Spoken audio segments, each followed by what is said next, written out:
Now, I have several videos on things to play at parties or guitar stores or campfires, but if I'm being completely honest with you guys, I rarely do any of those things myself. I can't remember the last party that I was invited to. But my greatest joy, the thing I love to do, is just to sit on the couch and play something cool. And I think for most of my students it's the same. They want to be able to just sit on the couch, pick up the guitar and play something that sounds nice, something that sounds expressive. Now, what do you play? Well, you could play anything that you like. You could play your favourite songs, you could play a couple of riffs that you've been working on. But what I love to do and what I love to teach, and this is where the juice is how to play something new, play something expressive. Now, how do you do that? Well, I've got several devices that I use to teach my students this, but today I'm going to share with you one of my absolute favourites because it's super simple and it sounds awesome. So let's get into it.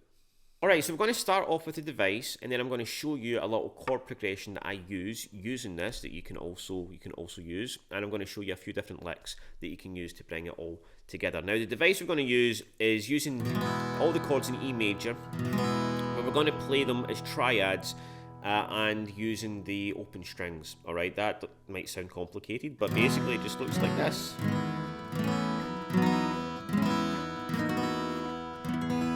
Alright, so we've got two shapes we need to be able to use here, right? We've got the E major shape. We keep our index finger free. We start with our middle finger. And then we've got the minor shape. So we take the two fingers here up to the 4th fret and put our index finger 1, 2 on the G. Like that. So that's major, minor shape. Major shape, minor shape. Now we're going to take that shape, we're going to move it up to 4 and 6. Then we've got to take the major shape, the E shape, on 6 and 7. The same on 8 and 9. Minor shape, 9 and 11. The same on 11 and 13. And then we're back to the E shape, the octave here. The E chord on the 13th and 14th. So again, nice and slow. So major, minor, minor, major, major, minor, minor, major. Alright?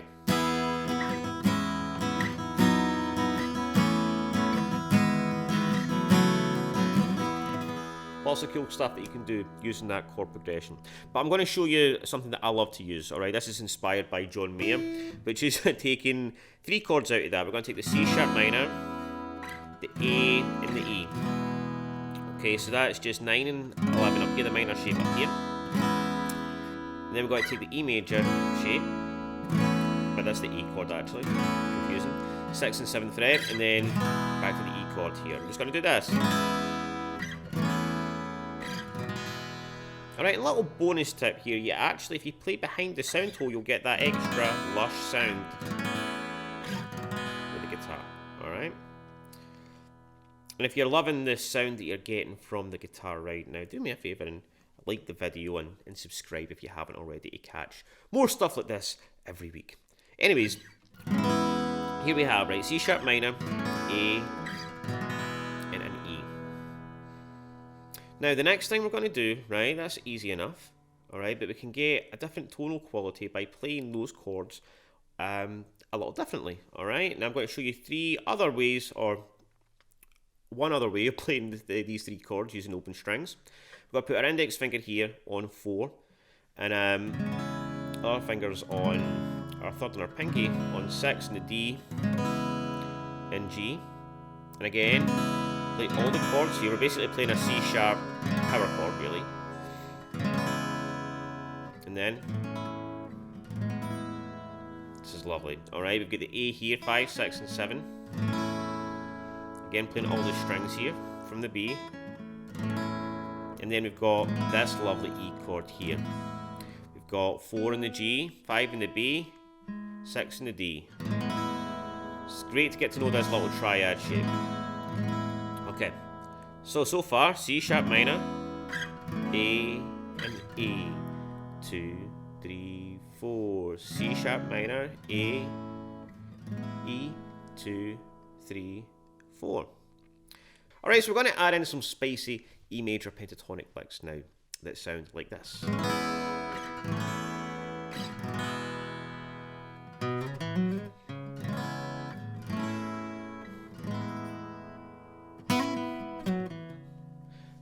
So, what I did here when I got to E,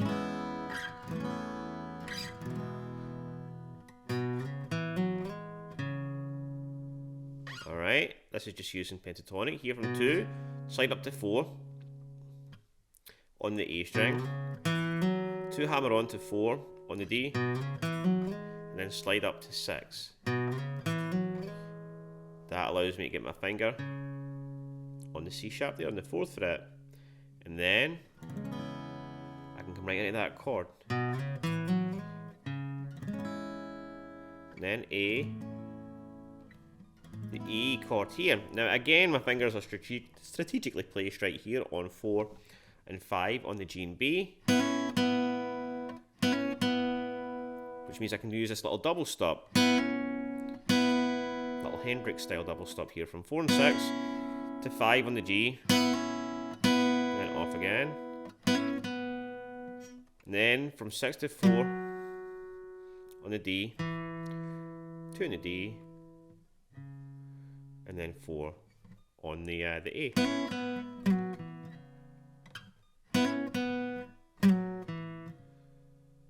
So again.